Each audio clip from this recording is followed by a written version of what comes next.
Tiga. Assalamualaikum warahmatullahi wabarakatuh. Kami dari Prodi Teknik Informatika Fakultas Sains dan Teknologi UIN Suska Riau.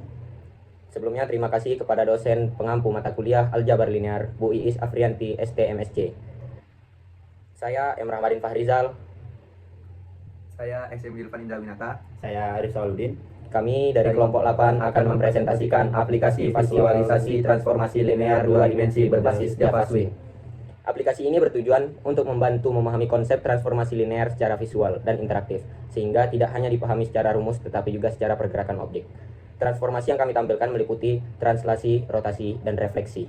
Sebelum masuk ke transformasi linear, kami akan menjelaskan terlebih dahulu bidang kartesius yang menjadi dasar dari aplikasi ini. Bidang kartesius adalah sistem koordinat 2 dimensi yang terdiri dari sumbu X, di sini sumbu X, dan sumbu Y adalah sumbu vertikalnya. Kemudian titik pertemuan pada sumbu X dan sumbu Y disebut titik origin atau di titik 00. Setiap titik pada objek memiliki koordinat X, Y, di mana X menyatakan posisi ke kiri atau ke kanan, dan Y menyatakan posisi dari bawah ke atas. Objek awal berupa setengah lingkaran yang diletakkan di sekitar titik origin. Dengan posisi ini, setiap transformasi dapat dibandingkan dengan jelas terhadap sumbu X dan sumbu Y. Langsung saja, kita masuk ke konsep translasi. Translasi adalah transformasi linear yang menggeser posisi objek tanpa mengubah bentuk, ukuran, maupun orientasinya. Nah, secara sistematis, di sini kita akan memasukkan di X-nya 50, kemudian di Y-nya juga 50. Lalu kita klik translasi. Nah,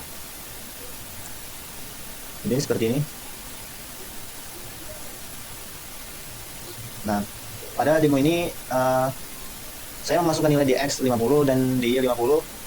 Itu artinya objek digeser dari 50 satuan ke kanan dan 50 satuan ke atas. Dan di sini terlihat bahwa bentuk persegi tetap bentuk setengah lingkaran tetap sama, hanya posisinya saja yang berpindah. Kemudian lanjut ke refleksi. Refleksi adalah transformasi linear yang mencerminkan suatu objek terhadap garis atau titik tertentu seperti bayangan di cermin. Pada refleksi, bentuk dan ukuran objek tetap sama, namun posisi dan arah objek dapat berubah secara signifikan. Nah, karena di sini kita akan menggunakan bentuk setengah lingkaran, maka dia akan terlihat jelas perubahannya. Untuk melakukan refleksi, kita tidak masukkan angka secara manual, melainkan memilih jenis refleksi melalui kotak pilihan Combox di sini yang ada di sisi kanan aplikasi. Saat ini tersedia beberapa pilihan refleksi, yaitu refleksi terhadap sumbu Y di sini, refleksi terhadap sumbu X, refleksi terhadap sumbu Y, dan refleksi origin. Kemudian saya pilih refleksi sumbu X. Kemudian kita pilih refleksi di sini.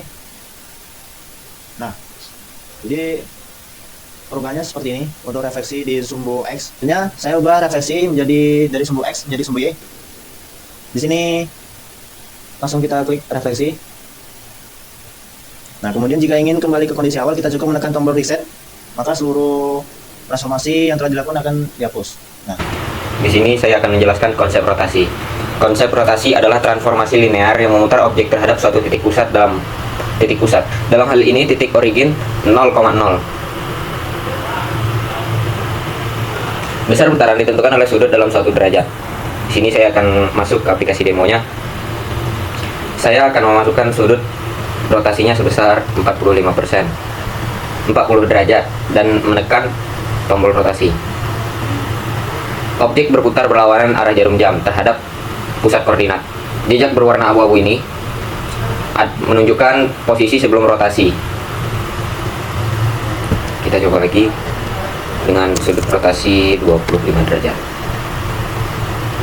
Nah, dia berputar ke arah jarum jam dan membuat jejak sudutnya itu kira-kira 25 derajat seperti ini. Oke, baik, di sini saya akan menjelaskan singkat konsep matrik transformasi linear yang kami buat. Jadi di sini kita lihat di atas. Jadi pada aplikasi transformasi 2 dimensi ini, setiap perubahan posisi objek setengah lingkaran tidak digambarkan ulang secara manual, tapi sepenuhnya memakai matrik transformasi linear yang sudah diterapkan di dalam kode. Jadi kita lihat di sini, pertama itu fitur translasi. Pada kode translasi dijalankan dengan perintah current translate dx dy, artinya objek digeser berdasarkan nilai input dx dan dy. Secara konsep translasi itu sederhananya yaitu x aksen min x plus dx dan y aksen min y plus dy. Jadi kalau saya isi dx dengan 50 dan dy 30, maka objek bergeser ke kanan 50 ke kanan dan ke atas 30 sesuai matriks pergeseran. Lanjut, kedua itu ada di sini rotasi. Jadi pada kode tertulis current rotates, rotasi. Jadi di sini fungsi rotasi mengubah derajat gradien supaya komputer bisa menghitung cos dan sin sudut dengan tepat. Konsep rotasinya memakai matriks cos theta min sin theta cos theta. Nah, jadi kalau saya putar 45 derajat, komputer otomatis menghitung nilai cos 45 dan sin 45, lalu memutar semua titik objek selanjutnya. Di sini ada refleksi pada kode terlihat, artinya sistem membalik objek memakai matriks skala negatif. Contoh refleksi sumbu X, berarti nilai Y dibalik menjadi negatif sehingga bentuknya seperti dicerminkan ke bawah. Terakhir, setiap transformasi disimpan lewat fungsi simpan jejak. Jadi transformasi disimpan lewat fungsi simpan jejak, sehingga jejak-jejak posisi sebelumnya terlihat transparan di layar. Itu yang membuat kita bisa melihat perubahan posisi dari awal sampai akhir.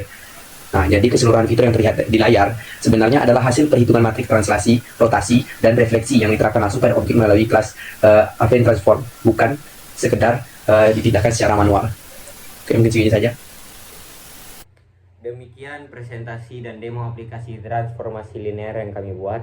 Semoga aplikasi ini dapat membantu memahami konsep translasi, rotasi, dan refleksi secara lebih jelas melalui visualisasi. Kami mengucapkan terima kasih atas waktu dan perhatiannya. Apabila terdapat kekurangan, kami mohon maaf. Terima kasih. Wassalamualaikum warahmatullahi wabarakatuh.